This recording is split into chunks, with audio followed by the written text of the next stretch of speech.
This is Roy Candy, and this is Favorite Game Friday, where we have a group of contributors with completely different tastes in gaming talk about their favorite game in the category of the week. This week we're talking about what is the best game for brand new gamers to play. Is there a game that you go to when teaching somebody that's not into gaming to learn to love board games? Make sure to check out all of our contributors, and let's get to their clips.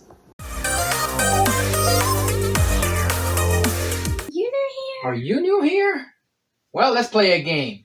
Games that I would introduce to a new player would be Stone Age, because even gamers will like playing this one. And Mystic Market. And from this one, you can go to games like Raccoon Tycoon. Happy Friday, and take care.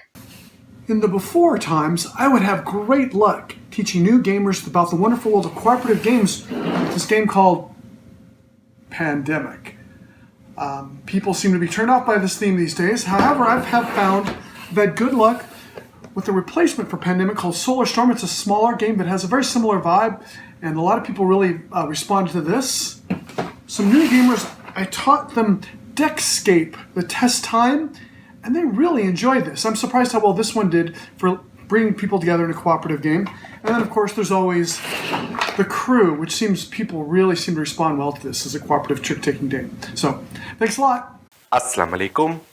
My favorite game to bring new gamers in will be Ticket to Ride. I know it will be a little bit cliche, but everyone has played Monopoly, and one of the things that excites everyone when they open the Monopoly box is, when do I get to place those houses and hotels on the board? But nearly half the game goes and you don't get to put them down. In Ticket to Ride, you get that feeling on your second or third turn even when you start putting down those trains. The feeling that you get, the dopamines that start firing in your brain, the happy hormones start generating when you see something being created by you by putting down those plastic trains on the board. And that is the feeling that gets them hooked. So my favorite, Ticket to Ride. Happy gaming! Hi, this is Georg, and this is about favorite games to teach to a new player. Depending on the setting, it might be just one for a larger crowd. It might be Smart 10 for a smaller but still quizzy crowd. It might be Where Am I? To impress with just the cutest component in existence. And for a single player, it's probably Hanami Koji. Have a nice weekend!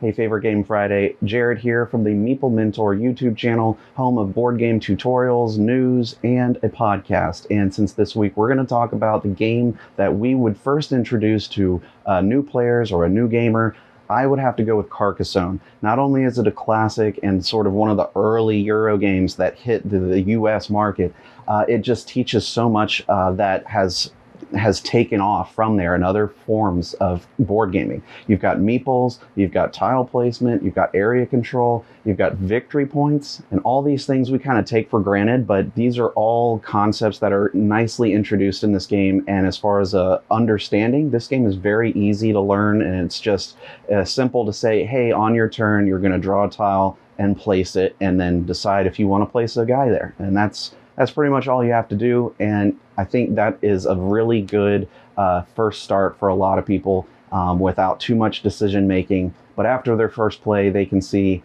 where the strategy comes in. Carcassonne. Happy Friday, everybody. This week we're talking about what game you take off your shelf to teach someone who's new to board gaming. Or if someone's only ever played Monopoly and Cluedo or maybe Scrabble, I'd reach for our shelves something that looks beautiful on the table and would gauge your attention. Something like Azul. I've got here Summer Pavilion because that's the particular copy that we have. I like to think that the rules of this game are so simple that by the end of their first go, they'd understand what's going on, how the game is working, and they're more than likely going to say, that was fun, let's play it again, and then they want to play it again, and then they want to play it again, and before they know it, they've got sucked into this board game hobby that we all share. I also think picking a theme that really connects with the person that you're playing with is key.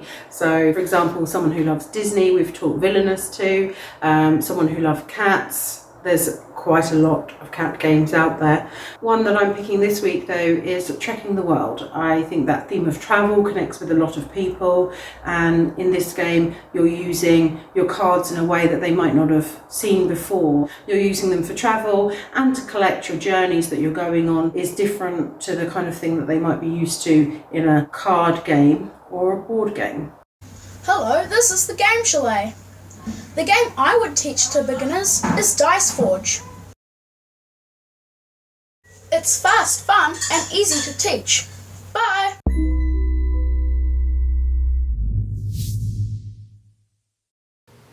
Kimberly from Tabletop Tolson here, and the game that I love teaching new gamers is Sushigo!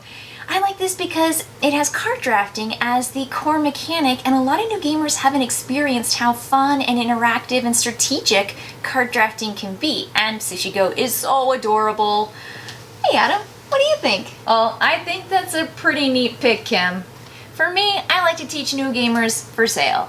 So for sale is divided into two parts, and in the first part you've got this pretty dynamic bidding phase, and in the second part you have a blind card selection, and it's just fun. And speaking of cute artwork, come on, for sale's got it. Hi everyone, I'm Nathan. If someone's favorite IP matches a game that I have, I like to teach them that. Otherwise, my favorite game is Cartographers. Hi, I'm Josh from the YouTube channel Josh Yaks. If a friend came up to me and said, "What is a board game?" I would say to them, "Well, my oddly uninformed friend, do I have just the thing for you. It's a game called Fast Flowing Forest Fellers by Freedom and Freeze.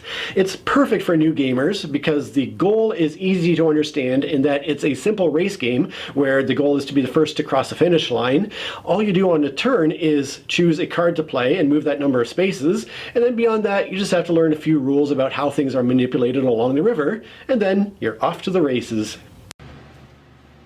Hello, Twice as Nice, Daisu. And today's subject is games that we like to teach. Mine is Bang the Dice game because it's the game I've had the most fun teaching. Yes, and mine is Llama because it's still anybody's game all the time. So mine has been classic games like Carcassonne and Ticket to Ride, but lately I have played the Golden Ticket game, and I really love teaching that one because it has set collection in it, it has a different game board, and it has equal opportunity winning almost, and plastic chocolate bars. So the IP really resonates with a lot of people, and I feel like that really helps bring in people into the serious gaming hobby. Bye! It's always awesome to have those games that you really enjoy teaching to brand new gamers. Make sure to leave in the comments down below what game you think would be great to teach to brand new gamers in the board gaming sphere. Make sure to check out our contributors from all around the world and all around the internet. Next week, we're going to be talking about games that nail their theme. So if you have a game that you feel like is extremely thematic and just really gets its theme right, make sure to leave a video in the Google Drive link down below. And thank you so much for joining me here on Favorite Game Friday, and I'll see you on the next one. Bye!